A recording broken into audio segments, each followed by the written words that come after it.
I'm Dr. Margie Garcia. I recently applied for a position as an instructional specialist in the early childhood department, and I would like to take this opportunity to introduce myself. I began teaching bilingual kindergarten in 1995, and over the years I've taught all grade levels from pre-K through 12th grade as an ESL teacher. More recently, over the last 8 years, I've worked as a university professor teaching undergraduate and graduate reading courses to pre-service and in-service teachers. Today, I'm going to discuss Figure 19D, which refers to making inferences, and demonstrate how it can be taught in a first grade classroom. Making inferences through reading text is a very difficult challenge for children at times, and so it's important to give them multiple exposures to this important and critical concept.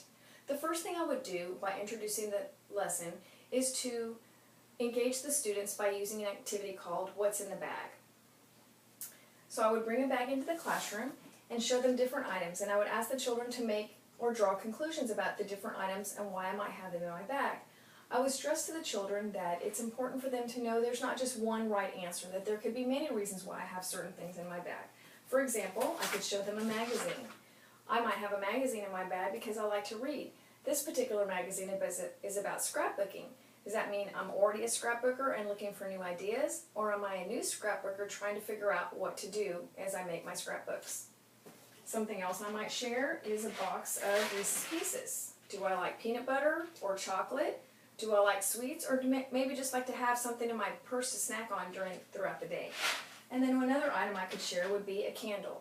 Do I like candles because they smell good or make my house smell good? Do I keep them around the house or at work? So there's different reasons why I might have different objects in my bag.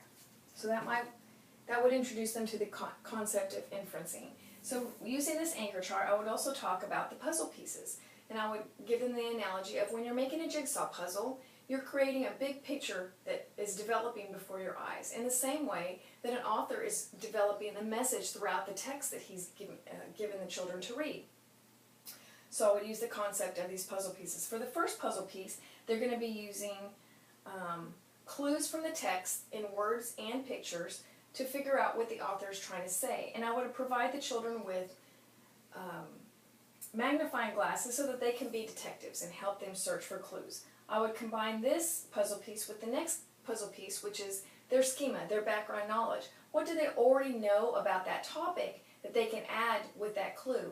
And when you put those two pieces together, you come up with the inference. It's the aha moment that they have.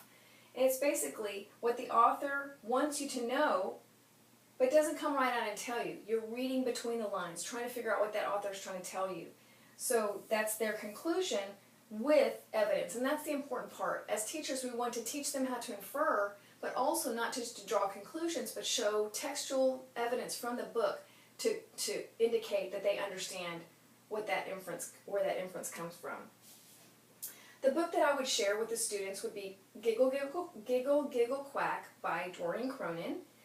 And ahead of time, I would have the children each make a flip chart with these three pieces: the clues from the text, the schema, and the inference that they would make. And I would stop at various parts of the story and have them fill out the information based on these three steps so that we could share them after we're done reading the story.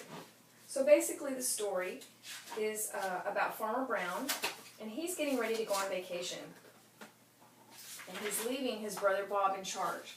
So in this page right here, in this scene, Farmer Brown is leaving, and he tells his brother Bob that he's left all the instructions on different notes throughout each day of the week, and that he has nothing to worry about if he follows the instructions. We also see the duck is staring at a pencil that has fallen on the ground. And so this is where I would stop and have the children fill out their chart for their clue, their schema, and what inference they can make from this page. And as the story goes on and the notes are read each day, I would stop again and ask the children to fill out their chart based on what they are seeing in the story and their schema. And at the end, we would find out that as the story progresses, that some of these letters look a little suspicious, and maybe Farmer Brown didn't write those letters after all. And so it's up to the children to come up with their inference, their conclusion as to why they believe somebody else wrote the letters, but to also show textual evidence from the book. Now again, being that making inferences is such an important concept, many children do not understand it. So it's important us to intervene as we deem necessary. There are several ways to do that. One way would be for the children to listen to riddles being read by the teacher, which are familiar